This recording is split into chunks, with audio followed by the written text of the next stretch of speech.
Bonjour à tous la Hype Family, j'espère que vous allez bien. Aujourd'hui on se retrouve pour un petit tuto présentation et montage du nouveau atomiseur de chez Inokin destiné aux personnes qui vapent en reconstructible ou qui souhaitent passer des résistances jetables, donc des cléromiseurs, vers le reconstructible, c'est-à-dire fabriquer soi-même sa propre résistance. Alors pourquoi fabriquer soi-même sa propre résistance?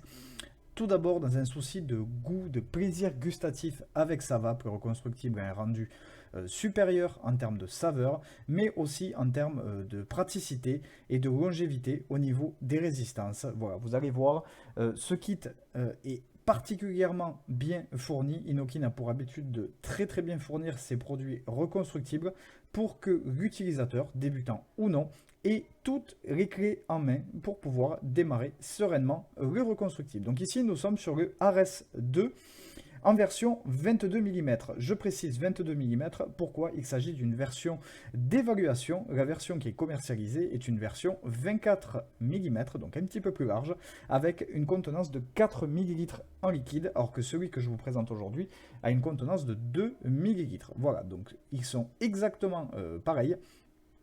La seule chose qui va les différencier, ce sont le diamètre et la contenance. Voilà, donc le RS2 est livré dans un packaging propre à Inokin qu'on retrouve sur tous leurs produits de la série Plateforme.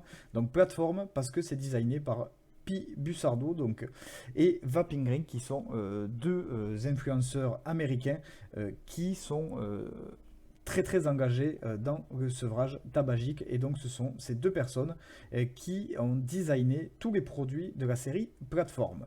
Voilà, donc on va passer à l'ouverture du packaging. On retrouve la photo donc de ces deux personnages, Vaping Ring et Monsieur Bussardo, qui se trouve ici. Donc petite boîte à tiroir.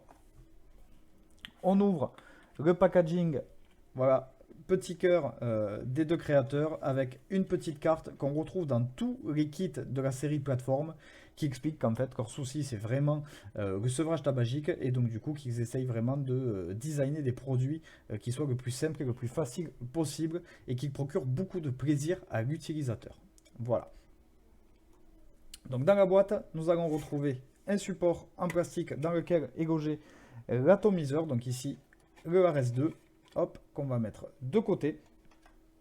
On va retrouver plein d'autres choses dans cette boîte. Ici, des gabarits avec des vis de rechange pour pouvoir fabriquer vous-même vos résistances. Voilà, avec un tournevis double embout, donc un côté cruciforme et un côté plat. Et les deux gabarits que nous avons ici qui vont tout simplement servir à enrouler le fil résistif afin de pouvoir faire des spires espacées ou des spires serrées en fonction de ce que vous cherchez à faire.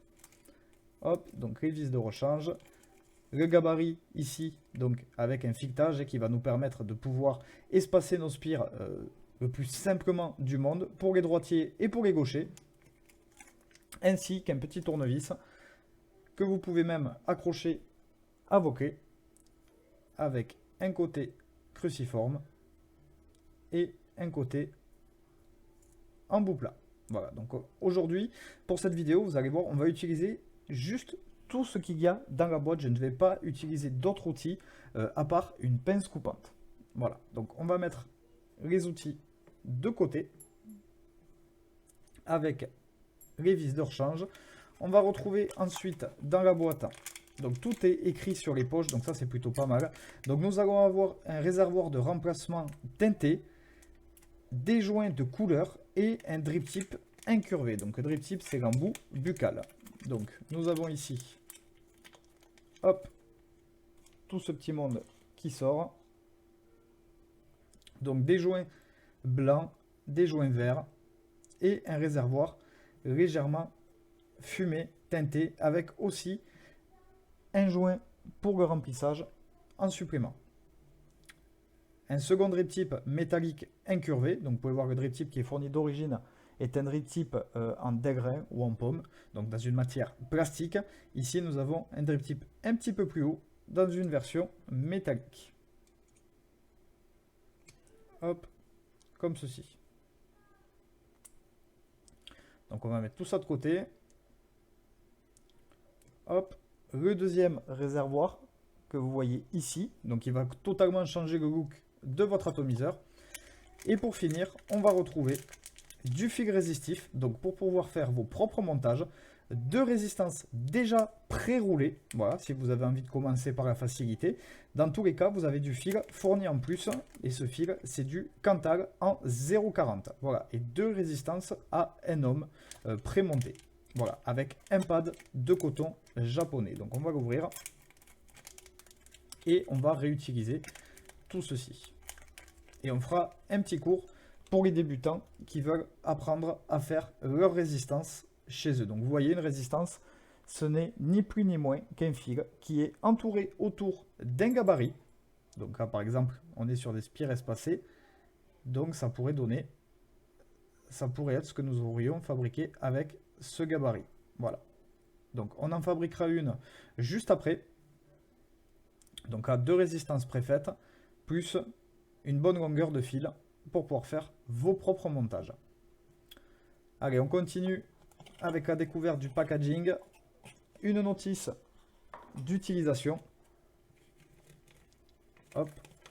Assez complète, et comme d'habitude chez Inokin, qui va vous montrer comment couper le coton, comment placer votre montage. Tout est expliqué à l'intérieur. Voilà, on est sur quelque chose d'assez gros, assez complet.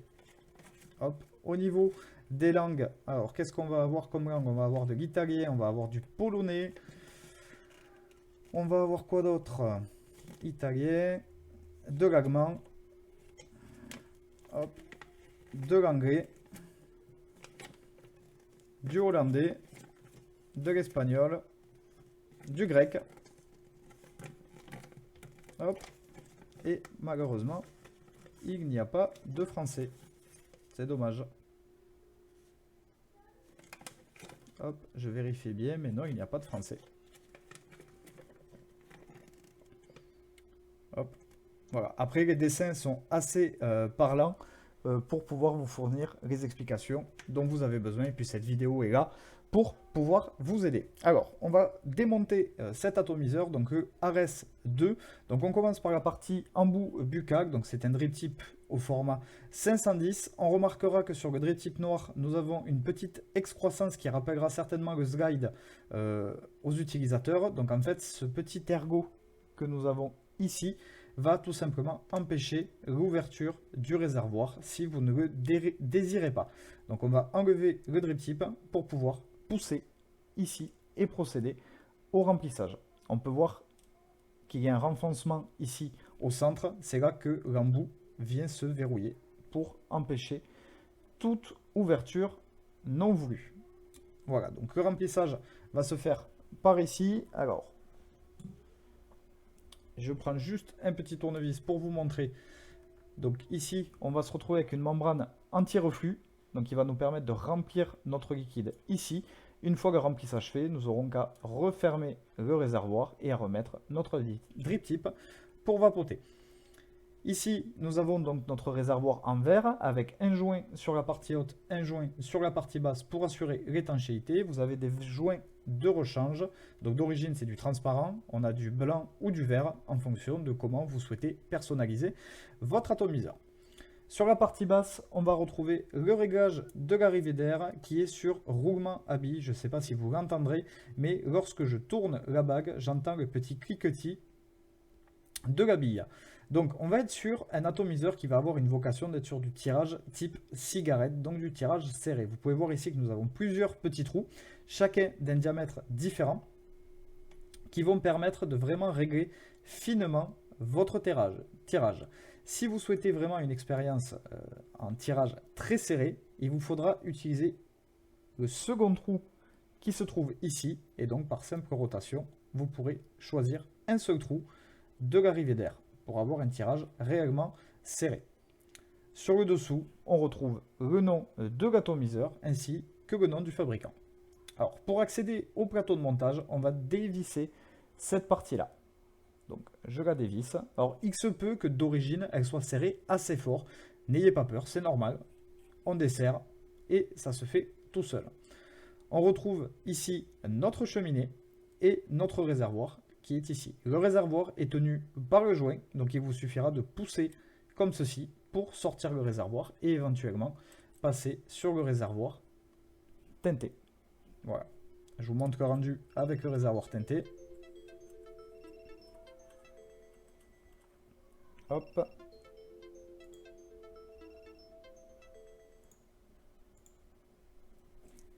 Donc on va venir visser comme ceci et notre réservoir est en place.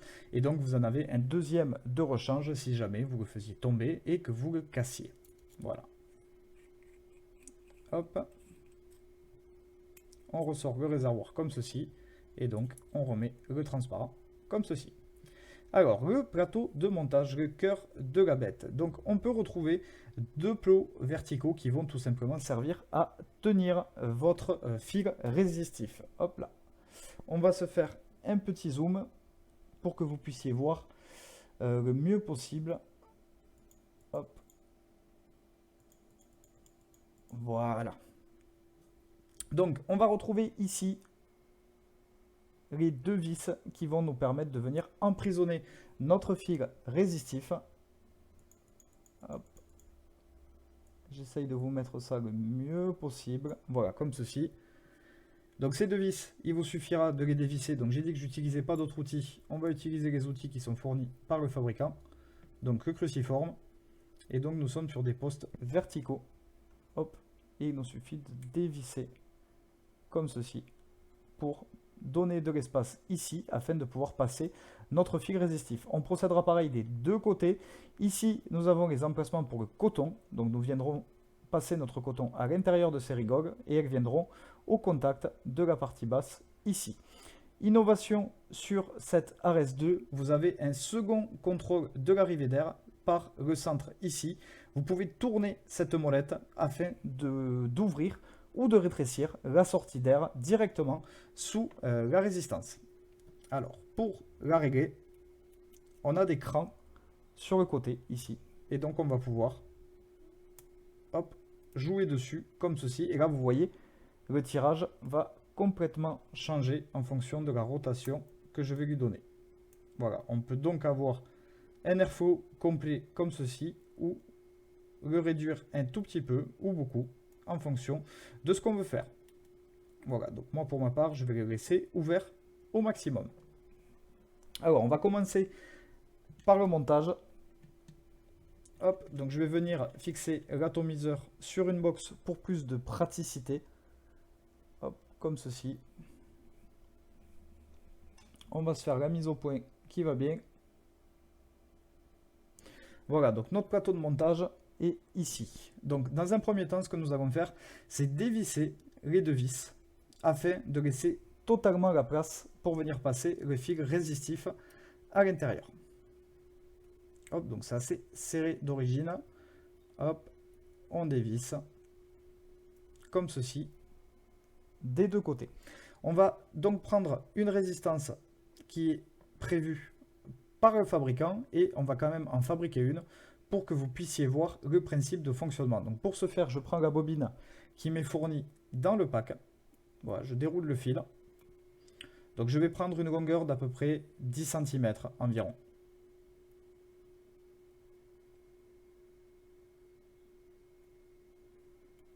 Hop.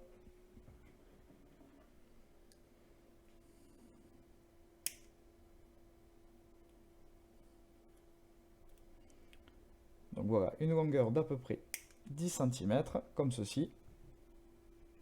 Et donc là, je me retrouve avec mon bout de fil. Donc, ce que je vais faire, c'est que je vais prendre un gabarit au choix. Donc, soit le gabarit pour les spires espacées. Donc, je vais tenir le fil comme ceci. Voilà, pour le verrouiller au niveau de mon doigt. Et je vais venir tourner comme ceci. Et donc là, les spires se font toutes seules. Voilà, donc je vais faire 5, 6 spires. À vous de voir, en fonction de la puissance d'utilisation que vous voulez faire. Voilà, et une fois que j'aurai fait ça, je n'aurai qu'à dévisser pour sortir ma résistance. Et donc là, j'ai directement, donc là c'est un test, hein, c'est vraiment juste pour vous montrer. Là vous voyez, j'ai fait 4 spires, il m'en aurait fallu au moins une ou deux de plus, mais voilà, vous voyez le principe. Donc ici j'ai des spires espacées, tandis que si je le fais avec le deuxième outil, Donc on a deux diamètres possibles, 3 mm, donc c'est le diamètre interne, 3 mm ou 2,5. Je vais procéder de la même manière. Je vais venir verrouiller le fil sur la partie la plus épaisse et je vais venir tourner en jointant mes spires. Voilà. Vu la conception du plateau, il nous faudra donc une patte dans un sens, une patte dans l'autre. Donc à vous de vous arrêter sur un demi-tour. Et donc là, voilà, avec cet outil, vous avez la possibilité soit de fabriquer des spires espacées, comme ceci, soit des spires serrées, comme cela. Donc on va procéder au montage. Donc on va reprendre le plateau ici. Et donc là, vous voyez, mon coil a un sens. J'ai une spire qui part vers le haut, une spire qui part vers le bas. Donc ma résistance va venir se placer naturellement à peu près comme ceci. Si je voulais la mettre dans l'autre sens, ce ne serait pas possible puisque les trous ne sont pas de ce côté-là. Donc je devrais respecter le sens de l'atomiseur en venant placer ma résistance comme ceci. Donc je vais prendre un gabarit donc qui est fourni. Donc là on est sur du 3 mm d'origine. Donc je vais venir mettre ma résistance sur mon gabarit. Je vais venir la positionner à l'intérieur comme ceci. Et donc là le but du jeu va être de la centrer par rapport à l'arrivée d'air. Donc le but ce n'est pas d'être comme ça ou comme ça, c'est vraiment d'être au centre. Je viens la placer comme ceci. Notez que le gabarit, vous voyez dans quel sens je l'ai mis, c'est pour me laisser l'accès à cette vis. Quand je passerai sur l'autre vis, je changerai le gabarit de côté. Donc là, je vais venir serrer ma vis au contact dans un premier temps. Voilà, donc là, j'ai installé le premier côté, la vis est serrée ici.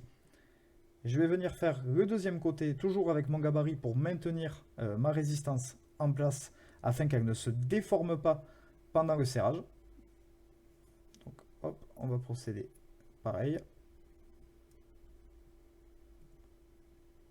Voilà, serré au contact. Et donc là, avec mon gabarit, je peux ajuster. Voilà, vous voyez que j'ai légèrement bougé lors du placement de mon coil. Donc là, je viens tirer un petit peu pour venir le repositionner au centre. Voilà, et donc là, on peut voir que la résistance est installée. Petite chose à prendre en considération lors du montage, le fil en sortie ici et de l'autre côté ne doit en aucun cas être en contact avec une partie métallique. Voilà, donc ici, on est parfaitement placé. D'ailleurs, les deux ailettes que nous avons ici sont conçues pour poser votre gabarit dessus afin d'éviter tout problème lors du montage. Là, maintenant, je vais vérifier que mon coil est bien fixé en venant remettre un coup de serrage de chaque côté. Hop, et donc avec mon gabarit, je reviens, crac, remettre en place.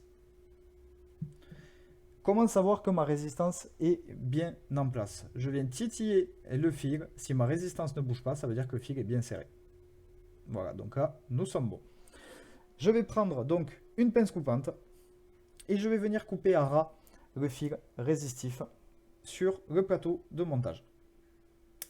Comme ceci. Voilà. Ici, notre résistance est en place. Hop, tac, elle est bien droite. Voilà, le montage est bon. Je vais maintenant faire ce qui s'appelle un rodage. Je vais roder notre montage. Donc je vais me mettre à faible puissance. Dans le cas présent, ici, je vais me mettre aux alentours des 10 watts. Et je vais venir chauffer mon fil pour déjà d'une part enlever toutes les impuretés d'usinage. Mais aussi pour m'assurer que la chauffe est correcte. Donc là, nous sommes sur des spires espacées. Donc toutes les spires devront rougir en même temps. Il ne faudra pas qu'il y ait de spires qui rougissent plus qu'une autre.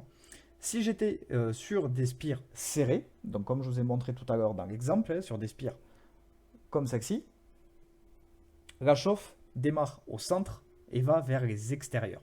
Donc là, je suis à 10,9 watts et je vais venir donner des petits coups de chauffe sur mon résistif.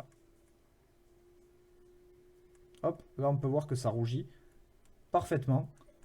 Il n'y a pas ce que l'on appelle de points chauds, c'est-à-dire d'endroits qui brillent beaucoup plus que d'autres et qui provoqueraient donc un goût de cramé lors de l'utilisation. Ici, ce n'est pas le cas, mon montage est correct, donc je peux l'utiliser ainsi. Nous pouvons passer à l'étape suivante, qui est le cotonnage. Donc le fabricant fournit du coton avec l'atomiseur. Donc nous allons utiliser ce pad de coton. Avec un pad de coton comme ceci, vous avez de quoi faire à peu près une dizaine de montages. Donc pour ce faire, nous allons découper un petit bout de coton avec les doigts.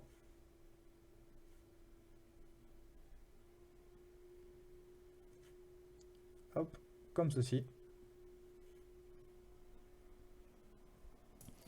Et nous allons donc le préformer afin de pouvoir l'insérer dans la résistance. Donc notre coton est là. Je vais venir le rouler tout doucement, sans le comprimer, pour lui donner tout simplement la forme. À savoir que le coton, lorsqu'il va passer dans la résistance, vous devez avoir une légère contrainte. Le coton, au contact du liquide, va gonfler, donc il va s'expanser dans votre résistance. Donc il ne faut pas qu'il soit trop serré lors du montage. Sur un des côtés, je vais venir par contre compacter en roulant entre mes doigts pour faciliter l'insertion au travers de la résistance. Hop, comme ceci. Et donc je vais venir passer mon coton dans la résistance. Voilà, doucement, je tire doucement. Le but n'est pas de déformer. Je sens qu'il y a une légère tension lorsque je tire sur le coton. Donc là, mon montage est bien. Voilà, la quantité de coton que j'ai prise est parfaite pour l'utilisation que je souhaite en faire. Pour savoir comment couper votre coton, donc là, le coton doit descendre dans la rigole qui se trouve ici et arriver à ras du plateau qui se trouve là. Donc ce que nous allons faire, nous allons tout simplement simuler la descente du coton et nous allons couper à ras du plateau comme ceci. Je vous conseille, si vous êtes novice, de faire côté par côté. Tout simplement, si je coupe trop court ici, il me sera toujours possible de tirer. Si je coupe trop long, il me sera possible de couper. Je vais prendre une petite pince pour venir positionner mon coton à l'intérieur de la rigole. Donc hop, que vous voyez bien ce que je suis en train de faire. Hop, le but est de passer le coton à l'intérieur, mais vous voyez, dans le sens de la fibre, j'essaye de le mettre de la position la plus naturelle possible pour que le coton descende naturellement dans la rigole. Hop. Le coton arrive à ras du plateau, donc je suis bon au niveau de ma longueur. La chute dans la rigole se fait de manière naturelle, donc je n'aurai pas de risque de point chaud. Attention sur vos montages reconstructibles à toujours avoir une descente du coton qui soit la plus naturelle possible. Si vous veniez à avoir un manque de coton à ce niveau-là, si par exemple vous appuyez trop sur votre coton, vous voyez que la dernière spire n'est pas en contact avec le coton et donc du coup elle va rougir. Et donc du coup vous donnez un goût de brûlé. Donc je fais pareil de l'autre côté, je descends le coton et je viens couper comme ça ci. Hop.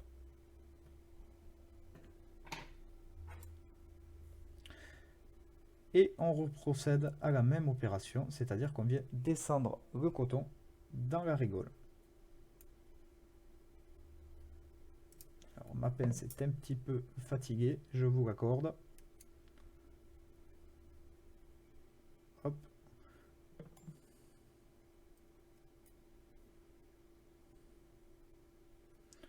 Voilà, je viens de faire descendre mon coton comme ceci, sans le tasser, juste l'aider à lui donner la forme. Hop, là j'ai un petit bout de coton qui se balade. Je viens le couper. Voilà, donc ici, notre montage est terminé. Donc le gros avantage du reconstructible par rapport aux résistances de table, c'est que là, en cas de changement de liquide ou de goût de cramé, il ne vous suffira juste d'enlever le coton, de nettoyer la résistance, c'est-à-dire la faire chauffer à faible puissance pour enlever les résidus et remettre un bout de coton propre. Voilà, ce qui vous permet à chaque changement de liquide d'avoir le vrai goût de votre liquide, mais aussi une sacrée économie en termes de prix par rapport aux résistances. Donc on va mettre un petit peu de liquide. Donc aujourd'hui j'ai choisi de mettre de la petite culotte de chez La Fine Équipe. donc qui est une fraise grenade hibiscus made in Toulouse. Donc on va venir imbiber notre montage. Donc je viens déposer quelques gouttes de liquide sur le coton pour l'amorcer tout simplement, pour pouvoir l'utiliser immédiatement sans avoir à attendre. En fait, c'est ni plus ni moins la même chose que ce que vous faites sur vos résistances jetables quand vous mettez une résistance neuve. Voilà, donc on va procéder pareil ici.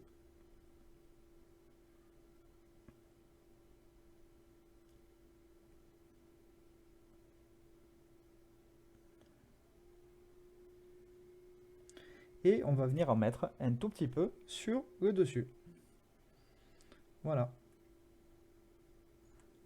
Et donc, notre montage est fait. Il ne nous reste plus qu'à remplir notre atomiseur. Donc, je viens remonter le réservoir. Hop, je serre au contact. Et donc, je viens ouvrir la trappe qui se trouve sur le dessus. Je mets ma bouteille dedans. Et je remplis mon liquide.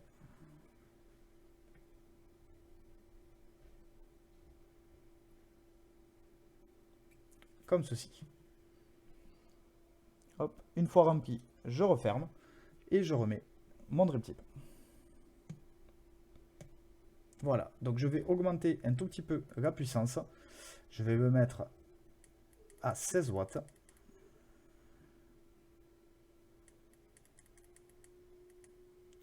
L'arrivée d'air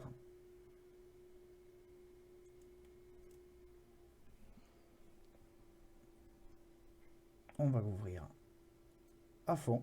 Et donc maintenant le test.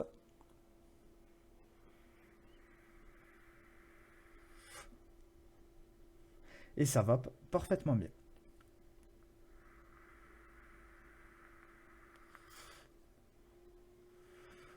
Voilà, donc le RS2 est vraiment un atout pour ceux qui cherchent un tirage serré, un tirage direct, voire direct restrictif aussi. Il est assez polyvalent dans son utilisation. Et surtout, très très bien fourni et facile à monter. Il est disponible sur votre site ivap.shop, mais aussi dans toutes vos boutiques iVap. Moi je vous dis à la prochaine pour une nouvelle vidéo. Bonne journée à tous.